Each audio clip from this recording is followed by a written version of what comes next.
ഈ സ്ത്രീയുടെ പുറത്ത് രോമങ്ങൾ വളരുന്നത് അവൾ ശ്രദ്ധിച്ചു. ചുണ്ടുകളിൽ നിന്ന് വെളുത്ത മീശ രോമങ്ങൾ മുളയ്ക്കാൻ തുടങ്ങി. അവളുടെ പല്ലുകൾ കൂടുതൽ കൂർത്തതായി മാറി. പിറ്റേന്ന് മകനെ പാർക്കിലേക്ക് കൊണ്ടുപോയപ്പോൾ നായ്ക്കൾ അസാധാരണമായി തന്നിലേക്ക് ആകർഷിക്കപ്പെടുന്നത് അവൾ തിരിച്ചറിഞ്ഞു. ക്ഷീണം തോന്നിയപ്പോൾ അവൾ നേരിട്ട് പുല്ലിൽ കിടന്നു. അപ്പോഴേക്കും അവളുടെ മുഖത്ത് കൂടുതൽ ചെറിയ രോമങ്ങൾ പ്രത്യക്ഷപ്പെട്ടിരുന്നു. വീട്ടിൽ തിരിച്ചെത്തിയപ്പോൾ അവളുടെ വികൃതിയായ മകൻ എല്ലായിടത്തും പെയിന്റിംഗ് തട്ടിമറിച്ചു. അവനെ തടയാൻ ശ്രമിക്കുന്നതിനിടയിൽ അവൾ പെട്ടെന്ന് വഴുതി വീണു. താഴെ വീണപ്പോൾ അവളുടെ ശരീരത്തിന്റെ താഴ്ഭാഗത്ത് അതിശക്തമായ വേദന അനുഭവപ്പെട്ടു. പല്ലുകൾ കടിച്ചമർത്തി അവൾ കഷ്ടപ്പെട്ട് എഴുന്നേറ്റു. കണ്ണാടിയിൽ നോക്കിയപ്പോൾ രോമങ്ങൾ ആദ്യമായി പ്രത്യക്ഷപ്പെട്ട സ്ഥലത്ത് വലിയൊരു മുഴ രൂപപ്പെട്ടതായി അവൾ കണ്ടു. ഒരു സൂചി തീയിൽ കാണിച്ച് അണുവിമുക്തമാക്കിയ ശേഷം ആ മുഴ അവൾ കുത്തിപ്പൊടിച്ചു. അതിനുള്ളിൽ നിന്ന് ഒരു രോമം പുറത്തെടുത്തു. തന്റെ ഘ്രാണശക്തി അസാധാരണമാംവിധം വർദ്ധിച്ചതായും അവൾ തിരിച്ചറിഞ്ഞു. ഭക്ഷണത്തിലെ ഓരോ മണങ്ങളും എളുപ്പത്തിൽ വേർതിരിച്ചറിയാൻ അവൾക്ക് സാധിച്ചു. ആ രാത്രി മുതൽ വീടിന് പുറത്ത് നായ്ക്കൾ കുരയ്ക്കുന്നത് നിർത്താതെ കേൾക്കുമായിരുന്നു. ആശയക്കുഴപ്പത്തിലായ അവൾ പുറത്തിറങ്ങി നോക്കിയപ്പോൾ വാതിൽപ്പടിയിൽ ഒരു കൂട്ടം നായ്ക്കൾ അവളെ എന്നോണം വിളിച്ചുകൊണ്ട് ഇരിക്കുന്നത് കണ്ടു. പിറ്റേന്ന് മകനെയും കൂട്ടി ഭക്ഷണം കഴിക്കാൻ പോയപ്പോൾ അവളുടെ കയ്യിലിരുന്ന സ്പൂണും മറ്റും പെട്ടെന്ന് ഒടിഞ്ഞുപോയി. പിന്നീട് വെറും കൈക്കൊണ്ട് ഭക്ഷണം കഴിക്കുകയല്ലാതെ അവൾക്ക് മറ്റു മാർഗം ഉണ്ടായിരുന്നില്ല.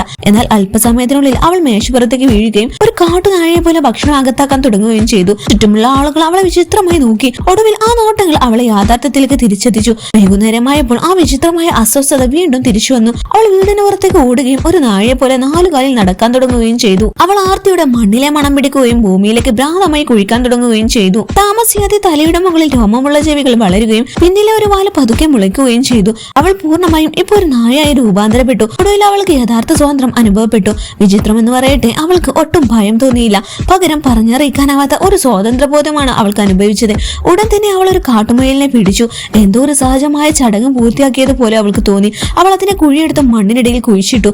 എല്ലാം കഴിഞ്ഞപ്പോൾ അവൾ പതുക്കെ പഴയ മനുഷ്യരൂപത്തിലേക്ക് മടങ്ങി. ഒടുവിൽ ആ സ്ത്രീ വീട്ടിലേക്ക് മടങ്ങി പോവുകയും ശരീരത്തിലെ മണ്ണ് ശാന്തമായി കഴുകി കളയുകയും ചെയ്തു. എന്നാൽ അവളുടെ കണ്ണുകളിലെ ഭാവം പൂർണ്ണമായി മാറിയിട്ടുണ്ടായിരുന്നു.